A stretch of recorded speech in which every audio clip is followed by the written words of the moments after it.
Kuni paartiilee oduu gaariiti. Yuutuubii oduu gaarii sabiskiraayib godhaa. Oduu gaarii waan gaarii wajjin.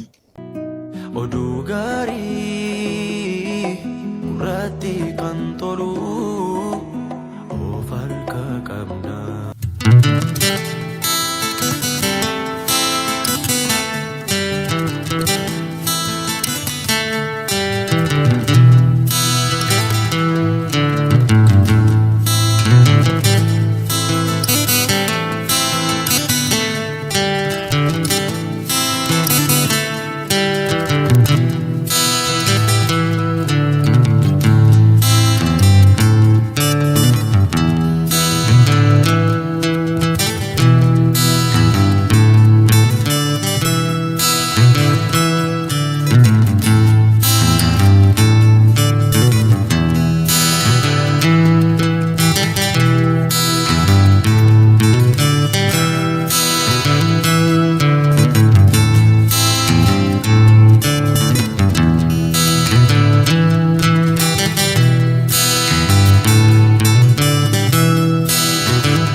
Nagaan Waaqayyoo bakka jirtanitti isinii baay'atu obboloonni koo biyya alaa biyya keessaa jirtanii nuyi paartinaroota miidiyaa oduu gaariiti. Bakki argama keenya godina Shawaa Lixaa Aanaa Daannoo magaalaa Soyyoottidha kan nuti argamnu.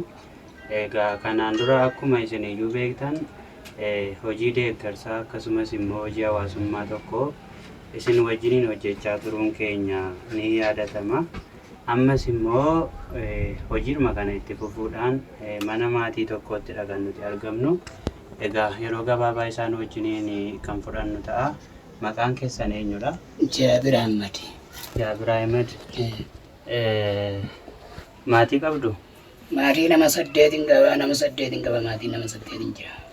Maal taatan? Maal qaba tura saba mukumarraan garagalee ilaalatu turan bassaa deemee haakima dhaqee dadhabee kanaafuu akkanumaan namoota na gargaaraa jira malee kana hojjechaa hin jiru.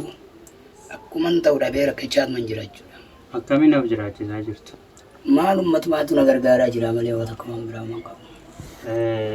Yaalii argachuudhaaf hin yaalle? Yaaliin hin dadhabee laatu turan bassaa deemee hin dadhabee. Maan hangoon haakima irra deemina. Carraa keessaatti fayyuu hin dandeenye? Waan takka waan hin fayyan qabu amma yoon ulee lamaan hin deema yoon ulee tokkicha kana kan hin dhiisu ta'e asumaan hin qarree bakka deemutti kutaa deemuu hin danda'u jechuudha. Amma erga akkas taatanii amata meeqa? Waggaa 10 amma.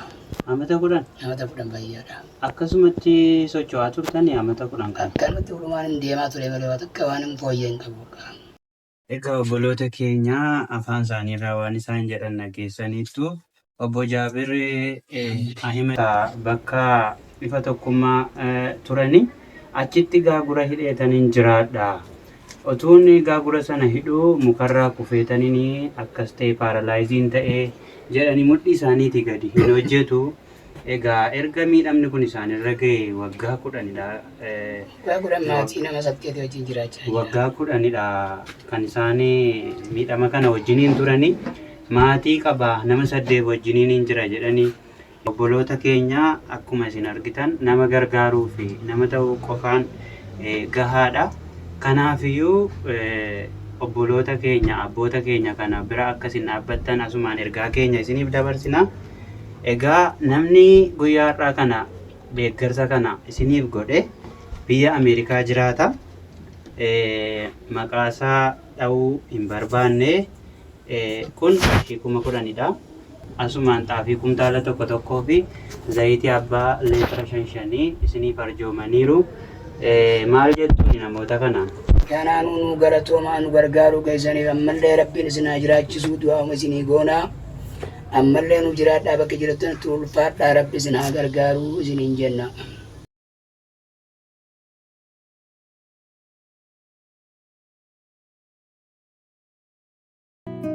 Oduu gaarii